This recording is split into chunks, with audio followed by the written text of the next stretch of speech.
Hi there. In this video, we'll be covering how to avoid plagiarism in your writing. It's a topic I have lots of experience with as a longtime journalist and a book ghostwriter.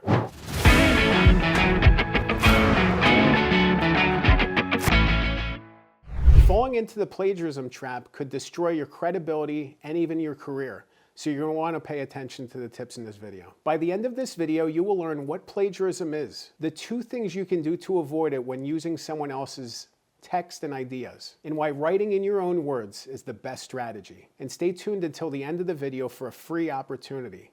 Let's dive in. Plagiarism is a scary thing for any writer, and it's something that I've seen happen across my career as a writer and a ghostwriter in journalism and in book writing. It means taking someone's ideas and passing them off as your own and publishing them, making like they're your ideas when they're actually somebody else's ideas. And beyond that, it's that next step, which is not giving them credit. You know, it's you're taking their ideas and saying they're your own. You're not giving any credit to the original person who came up with the idea.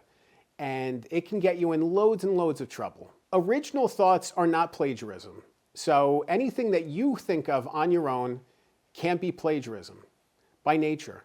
Certainly there's going to be overlaps sometimes in things that other people think about, but if it's an original thought, you can avoid falling into the plagiarism trap because it's your ideas. Known facts aren't plagiarism either, so you can't plagiarize something by saying the sky is blue if it's blue. If somebody wants to know about the 23rd president of the United States or who won the Super Bowl in 1971, there's no way of plagiarizing that because it's common knowledge. It's everywhere. It's something that you don't need to source and reference. Plagiarism is really a problem when you look at quoting other sources of material, taking other ideas and copy and pasting, or taking ideas very closely. You can plagiarize even if you don't take exact wording. If it's close enough and it's stealing somebody else's ideas, it can be considered plagiarism, even if you don't use the exact words. Maybe you change a word here or there. You know, maybe you change this word here, move this paragraph here. It can still be plagiarism. When I was working in New York City media, a newsroom that I was working in faced a really serious charge of plagiarism from a different outlet. One of our columnists had text in his columns that very closely mirrored text from other outlets, and people were accusing him of plagiarism. As it turned out, an editor, when he was formatting the stories for the columnist, had pasted them in a certain way that stripped out the quotations from the original material.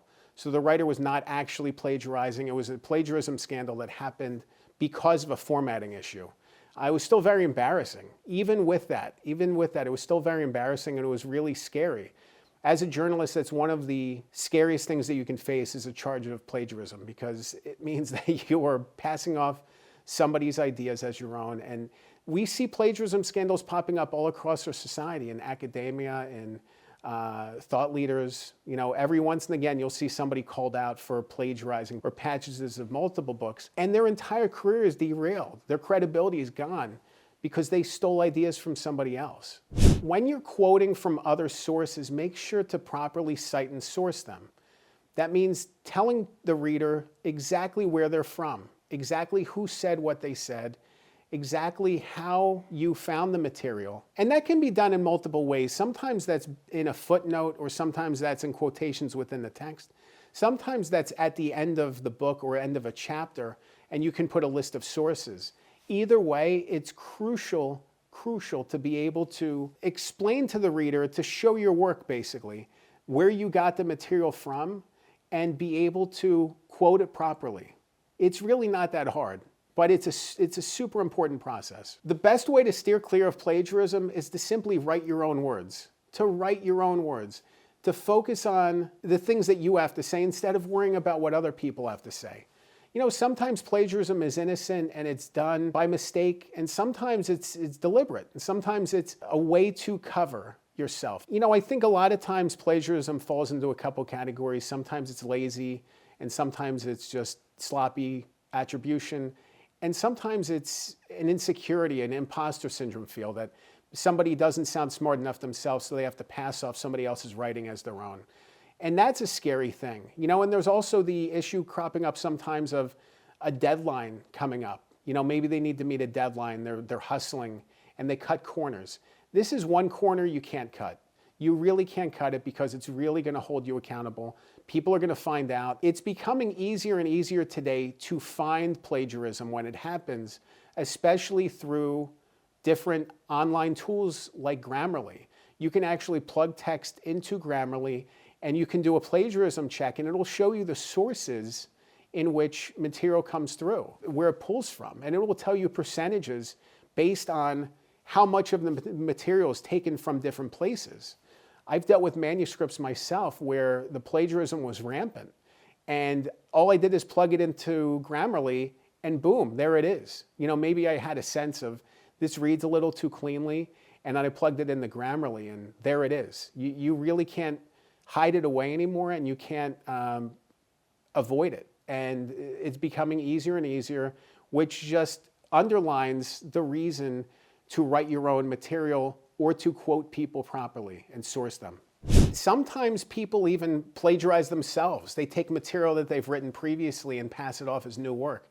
I've worked with news reporters who've done that, and I try to avoid it at every turn because it's really disingenuous. You know, it's disingenuous to take other people's ideas, and it's disingenuous to take your old ideas and pass them off as new. They're not new.